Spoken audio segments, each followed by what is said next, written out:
करतार से कह रहे थे, गोया रूबरू होकर कल जाऊंगा चमकौर से मैं सुर्खरू होकर। शायर जिन्हां उचाइयां ते उड़ सकदा है ਉਹਦੇ 'ਚ इतिहासकार ਦੀ कलम नहीं ਹੁੰਦੀ, ਉਹਦੇ 'ਚ शायर ਦਾ जज्बा और एहसास दोनों जुड़े ਹੁੰਦੇ ਨੇ। ਬੱਚਿਆਂ ਵੱਲ ਦੇਖ ਕੇ ਉਹ ਕਹਿ ਰਹੇ ਨੇ ਕਿ ਭਾਈ ਕੱਲ ਸਹਿਰ ਸਵੇਰ ਹੁੰਦਿਆਂ ਤੁਹਾਡੇ ਨਾਲ ਵੀ ਵਿਛੋੜਾ ਹੋਏਗਾ, 4 ਸੀ ਤੁਸੀਂ ਭਰਾ, 2 ਰਹਿ ਜਾਣਗੇ ਔਰ ਬਾਕੀ 2 ਦੀ ਦਾਸਤਾਨ ਉਹਨਾਂ ਨੇ ਫੇਰ ਬਿਆਨੀ ਹੈ। ਇੱਕ बार सूए फल्क मुंह करके वो बोले, होनी है जो कुछ आशिक़े सादिक पे वो हो ले, बर्छी है इजाजत तो सीने में गड़े लो, सर काट के तन चाहे तो नेज़े में परो लो, है शौक शहादत का हमें सबसे ज्यादा, 100 सर भी हों कुर्बान तो नहीं रब से ज्यादा। ਜਿਹੜਾ ਜ਼ਾਲਮ ਹੁੰਦਾ ਉਹ ਜ਼ਾਲਮ ਹੁੰਦਾ, ਉਹ ਨਾ ਆਪਣੇ ਨੂੰ ਮਾਫ ਕਰਦਾ ਹੈ ਨਾ ਉਹਨਾਂ ਦੇ ਲਈ ਕੋਈ ਦੂਸਰਾ ਹੁੰਦਾ, ਉਹ ਸੱਤਾ ਦੇ ਤਾਕਤ ਦੇ ਭੁੱਖੇ ਹੁੰਦੇ ਨੇ। जिस तरह के असी सब जानते हैं कि शहीदी पंद्रवाड़े के दिन चल रहे हैं, सो अज का वो दिन सी जदों गुरु गोबिंद सिंह जी ने अपने परिवार नाल विछोड़ा उन्होंने होया सी। सो साका सरहंद ते चमकौर साहिब बारे 100 साल पहला लाहौर विच वसदे एक मुसलमान शायर अल्लाह यार खान योगी ने 2 खूबसूरत लंबियां नज़मां लिखियां सन, जिन्होंने असी इस शहीदी पंद्रवाड़े दे विच अपने दर्शकों नाल शेयर करने की खुशी लै रहे हैं। सो इस बारे आपां गलबात करन जा रहे हैं। सो असीं चाहांगे कि तुसां नाल इसे तरह बने रहना, देखण सुनने लिखण लई तुहाडा सब दा बहुत बहुत शुक्रिया जी। डॉक्टर साहब की कहना चाहोगे?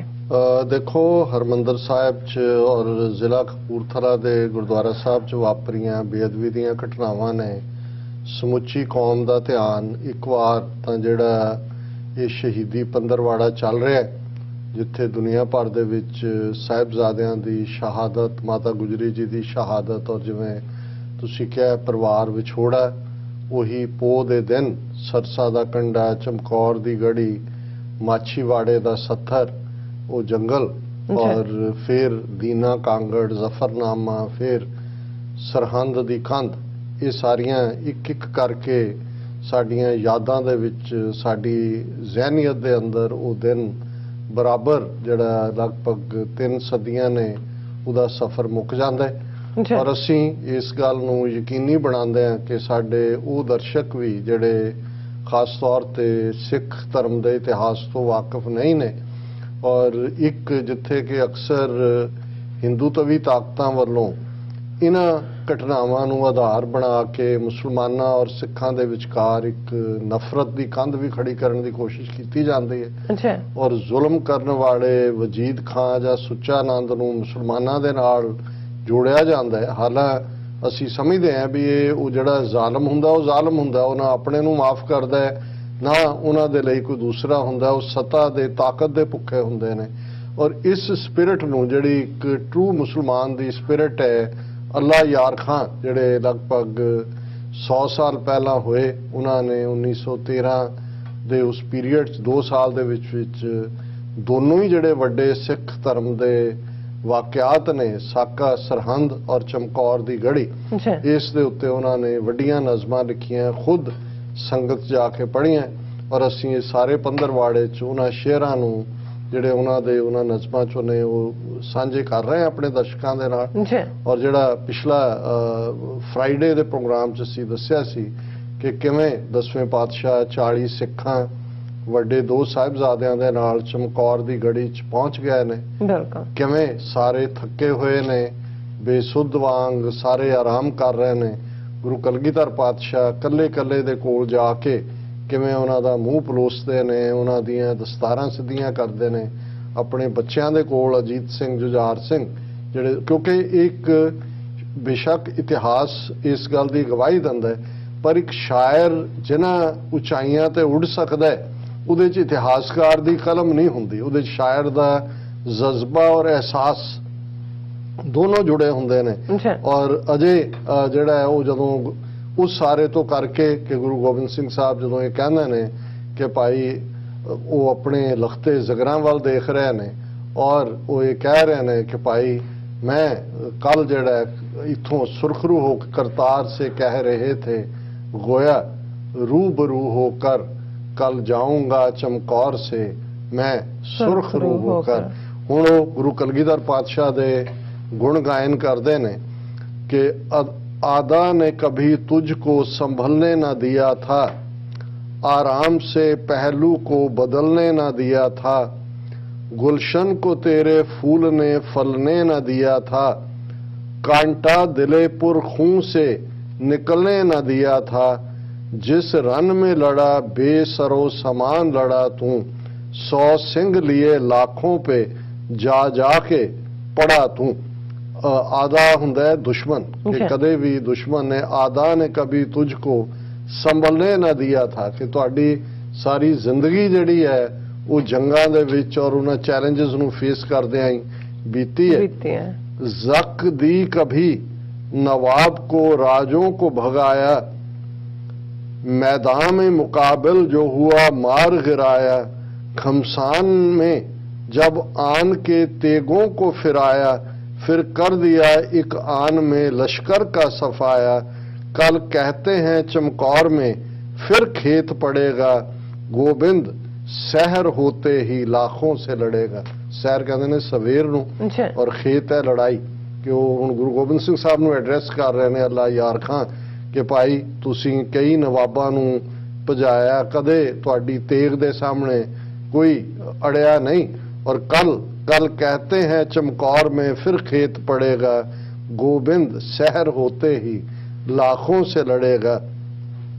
बाकी थी खड़ी रात गुरु खेमे में आए, शहजादे यहाँ दोनों ही सोते हुए पाए, दोनों के रुखे पाक से गेसू जो हटाए, अफलाक ने शर्मा के मैं हो मेहर छुपाए, सतगुर ने दहन जब दहने पाक पे रखा, कुमला के हर एक फूल ने सर खाक पे रखा। ये है शायर दे जज्बे कि जदों अपने वो आए वापस अपने खैमे च देखिया दोनों ही शहजादे साहिबजादा अजीत सिंह साहिबजादा जुझार सिंह सौ रहे ने, उन्हां दे मूँह दे उत्ते उन्हां दे केस पै रहे सी गेसू, उन्हां नूं मूँह तो हटाया। इवें सी जिवें आसमान ने ये दोवें जिवें चंद ते सूरज ਜਿਹੜੇ ਨੇ ਉਹਨਾਂ ਨੇ ਮੂੰਹ ਛੁਪਾ ਲਿਆ ਹੋਏ, ਇਵੇਂ ਅਸਮਾਨ ਨੇ ਸ਼ਰਮਾ ਕੇ ਔਰ ਗੁਰੂ ਸਾਹਿਬ ਨੇ ਜਦੋਂ ਉਹਨਾਂ ਦੇ ਦਹਿਨੇ ਪਾਕ ਉਹਨਾਂ ਦੇ ਮੂੰਹ ਦੇ ਉੱਤੇ ਪਵਿੱਤਰ ਮੂੰਹ ਤੇ ਆਪਣੇ ਬੁੱਲ ਟਿਕਾਏ, ਕੁਮਲਾ ਕੇ ਹਰ ਇੱਕ ਫੂਲ ਨੇ ਸਰ ਖਾਕ ਪੇ ਰੱਖਾ। ਇਹ ਫਾਦਰ ਬੱਚਿਆਂ ਦੀ ਇੱਕ ਮੋਹ ਦਾ ਜਿਹੜਾ ਉਸ ਦਾ ਉਹ ਨਜ਼ਾਰਾ ਜਿਹੜਾ ਉਹ ਫੀਲ ਕਰ ਰਹੇ ਨੇ। मरघट की तरह इस घड़ी सुनसान जमी थी, खामोशी सी छाई हुई तो अर्शे बरी थी, वीरानी थी ऐसी ना उदासी ये कहीं थी, आफत थी बला थी ये कोई रात नहीं थी, दुनिया पे था छाया हुआ इस तरह अंधेरा, लुक गेंद पे मट्टी की जिस तरह हो फेरा। कि भाई इस वे इन्नी सुनसान है, चार चफेरे जिवें मरघट कब्रस्तान होए, शमशान घाट होए, उच्चे आकाशां दे विच भी खामोशी सी, वीरानी सी, चार चफेरे हनेरा सी, इन्ना हनेरा जिवें कि मिट्टी दे उत्ते लुक जिहड़ी आ ओह फेर दित्ती होए। तारे भी चमकते थे मगर रात थी काली, घट घट के हुआ माहे 2 हफ्ता था हलाली, अंगश्त दहन में थी फलक ने गोया डाली, अफसोस में सतगुर के ये सूरत थी बना ली, हसरत से सभी कलगियों वाले को थे तकते, आंखों में सितारों के भी आंसू थे झलकते। कि भी गुरु साहब उस काली बोली रात दे विच इवें ने जिवें नवा चन्न चढ़िया, चार चफेरे हनेरा ते गुरु साहब दा रूप 14वीं दे चन्न वर्गा है, और ये जिहड़े फलक आसमान भी मूँह दे विच उंगल पा लैंदा है कि इस कदर गुरु साहब हसरत से सभी कलगियों वाले को थे तकते, आंखों में सितारों के भी आंसू थे झलकते। कि जड़े सितारे ने उन्हां दियां अखां च भी अथरू ने, वो गुरु दे दीदार कर रहे ने। सोए हुए बच्चों को कहा सर को पकड़ कर, चल दोगे अब्बा को मुसीबत में जकड़ कर, थी जिंदगी लिखी हुई किस्मत में उजड़ कर, फिर मिलने का वादा तो किए जाओ बिछड़ कर, थे चार हो अब दो ही, सहर ये भी ना होंगे, हम सब्र करेंगे जो अगर ये भी ना होंगे। जी। ये शायर ਦੇ ਜਜ਼ਬਾਤ ਨੇ ਕਿ ਬੱਚਿਆਂ ਵੱਲ ਦੇਖ ਕੇ ਉਹ ਕਹਿ ਰਹੇ ਨੇ ਕਿ ਭਾਈ ਕੱਲ ਸਹਿਰ ਸਵੇਰ ਹੁੰਦੇ ਆ ਤੁਹਾਡੇ ਨਾਲ ਵੀ ਵਿਛੋੜਾ ਹੋਏਗਾ, ਚਾਰ ਸੀ ਤੁਸੀਂ ਭਰਾ, ਦੋ ਰਹਿ ਜਾਣਗੇ, और बाकी दो ਦੀ ਦਾਸਤਾਨ उन्होंने फिर बयानी है। जी। फरमाते थे कल दोनों ही परवान चढ़ोगे, दुख भोगेंगे हम खुल्द में, तुम चैन करोगे, होते ही सहर दागे जुदाई हमें दोगे, सपने में खबर आके कभी बाप की लोगे, ए प्यारे अजीत, ए प्यारे अजीत, ए मेरे जुझार प्यारे, हम कहते हैं कुछ सुनते हो दिलदार प्यारे। खुल्द कहते ने स्वर्ग ਨੂੰ, जी। जन्नत ਨੂੰ, ਕਿ ਭਾਈ ਕੱਲ ਤੁਸੀਂ ਜੰਗ ਦੇ ਮੈਦਾਨ 'ਚ ਸ਼ਹੀਦ ਹੋ ਕੇ ਰੱਬ ਦੀ ਦਰਗਾਹ 'ਚ ਪ੍ਰਵਾਨ ਹੋਵੋਗੇ, ਤੁਹਾਨੂੰ ਜੰਨਤ ਮਿਲੇਗੀ, ਲੇਕਿਨ ਸਾਨੂੰ ਤੁਸੀਂ ਜੁਦਾਈ ਦਿਓਗੇ। ਪਰ ਕੀ ਇਹ ਤੁਸੀਂ ਜਜ਼ਬਾਤਾਂ ਨੂੰ ਦੇਖ ਰਹੇ ਹੋ, ਸੁਣ ਰਹੇ ਹੋ, ਸਮਝ ਰਹੇ ਹੋ? मासूम हो मजलूम हो दुनिया से भले हो, लखते दिले गोबिंद हो नाजों से पले हो, दुनिया हुई अंधेर जब आंखों से टले हो, घर बार लुटा बाप कटा तुम भी चले हो, बच्चे इसी हालत में अभी सोए पड़े थे, था दीदाए तर सदगुरु बालीम पे खड़े थे। वही शायर दे जज्बात ने कि बच्चों के सिर वाल गुरु साहब खलोते ने, था दीदाए तर, अखां जड़ियां ने वो नम ने, और वो उन्होंने अपने जज्बात दिते ने कि भाई तुसी नाजा नाल पले हो, और तुसी भी पिता भी शहीद होए, और हुण तुसी भी चले हो। एक बार सूए फलक मुंह करके वो बोले, सूए फलक आसमान वाल, अच्छा, होनी है जो कुछ आशिके सादिक पे हो ले, कि सच्चे प्रेमी नाल जो वापरदा है रब दे प्यारे नाल।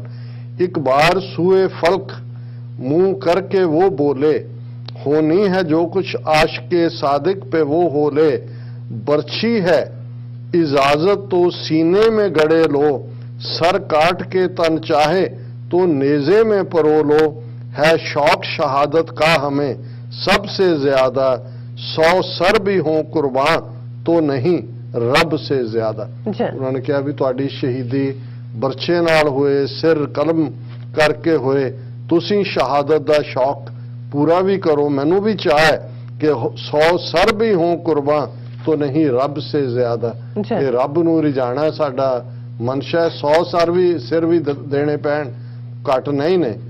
और फिर उन्होंने फरमाया कि हिस्ट्री वाल हुण मुड़ रहे ने, बालू की तपी रेत मेरे तन पे पड़ी थी, मैं वो भी उबलने पे भी उफ तक नहीं की थी। गुरु अर्जन साहब कि कदे वो रेत भी उबलती पई सी, उदों भी नानक जोत ने उफ नहीं सी कीती। हिम्मत का मेरी आप मियाँ मीर है शाहिद, अजमत का मेरी शाह जहांगीर है शाहिद, सर जिससे कटा दिल्ली में शमशीर है शाहिद, तो सबसे ज्यादा फलके पीर है शाहिद, जब जुल्म से जालिम ने जहां पीस थी, जब जुल्म से जालिम ने जहां पीस दिया था, हमने ही धर्म के लिए फिर सीस दिया था। गुरु अर्जन साहब की शहादत मियाँ मीर शाहिद कहते ने गवाह नूं कि मियाँ मीर शाहिद ने शाह जहांगीर शाहिद है, और दिल्ली गुरु तेग बहादुर साहब अपने पिता की शहादत की गल उन्होंने कहा फलके पीर कि आसमान इस गल की शादी दिंदा है कि गुरु अर्जन साहब गुरु तेग बहादुर और हुण इन्हां बच्चों की जिहड़ी शहादत इसकी भी गवाही होएगी। जब जब भी जरूरत हुई बंदों को हम आए, जालिम का किया खात्मा मजलूम बचाए, चिड़ियों से अगर चाहा तो फिर बाज तोड़ाए, देखा जिसे हकदार उसे तख्त दिलाए, काम आए फकीरों के तो शाहों के भी आए, दुश्मन के भी आए हवा खाहों के भी आए। कि जिहदे लई भी मजलूमां दे लई असीं खलोते, दुश्मन सज्जन सब दे लई, चिड़ियां तो भी बाज तोड़ाए। और अखीरला मैं कपलेट करके फिर इनू फिनिश कर दें। लख लुट है हमेशा से ही सरकार हमारी, खाली नहीं जाता है जो आता है भिखारी। दुनिया में है हम बाग में जूं बादे बहारी, प्यारी हमें करतार की मखलूक है सारी। सिख जान से प्यारे हमें बच्चों से सिवा हैं, तो हिंदू मुस्लिम पे भी दर फैज कावा है। कि भाई मैनू हर कोई हिंदू होए मुसलमान होए ਜਿਹੜਾ और मैनू अपने सिख अपने बच्चों तो भी प्यारे ने। प्यारी हमें करतार की मखलूक है सारी, सारी दुनिया सानू प्यारी है और यही साडा निशाना है कि जुल्म के खिलाफ खलोना, जुल्म के खिलाफ लड़ना। और इत्थे असीं इस अज फिनिश करते हैं। जी डॉक्टर साहब ਤੁਹਾਡਾ ਬਹੁਤ ਬਹੁਤ ਸ਼ੁਕਰੀਆ, ਤੁਸੀਂ ਆਪਣੇ ਵਿਚਾਰ ਸਾਡੇ ਦਰਸ਼ਕਾਂ ਨਾਲ ਸਾਂਝੇ ਕੀਤੇ ਨੇ। ਸੋ ਇਸ ਤਰ੍ਹਾਂ ਆਪਣੇ ਵਿਊਅਰਸ ਕੋਲ ਲੈਣੇ ਇਜਾਜ਼ਤ। ਵਿਊਅਰਸ ਸਾਡੇ ਪ੍ਰੋਗਰਾਮ ਦਾ ਸਮਾਂ ਇੱਥੇ ਸਮਾਪਤ ਹੁੰਦਾ। ਤੁਸੀਂ ਆਪਣੀ ਰਾਏ ਤੇ ਸੁਝਾਅ ਸਾਨੂੰ ਭੇਜਣਾ ਭੁੱਲਣਾ। ਸਾਡੇ ਇਸ ਪਤੇ ਤੇ sos@tv84.tv ਤੇ ਅਸੀਂ ਆਪਣਾ ਪ੍ਰੋਗਰਾਮ ਲੈ ਕੇ ਫਿਰ ਦੁਬਾਰਾ ਤੁਹਾਡੇ ਸਾਹਮਣੇ ਹੋਵਾਂਗੇ। ਤਦ ਤੱਕ ਲਈ ਮੈਨੂੰ ਤੇ ਬਰਨਾਲ ਸੁਣੋ ਗਿਆ ਦੋ ਦੇਖਦੇ ਰਹੋ TV84। ਬੁਲਾ ਦਿਓ ਫਤਿਹ। ਵਾਹਿਗੁਰੂ ਜੀ ਕਾ ਖਾਲਸਾ, ਵਾਹਿਗੁਰੂ ਜੀ ਕੀ ਫਤਿਹ। ਰੱਬ ਰਾਖਾ।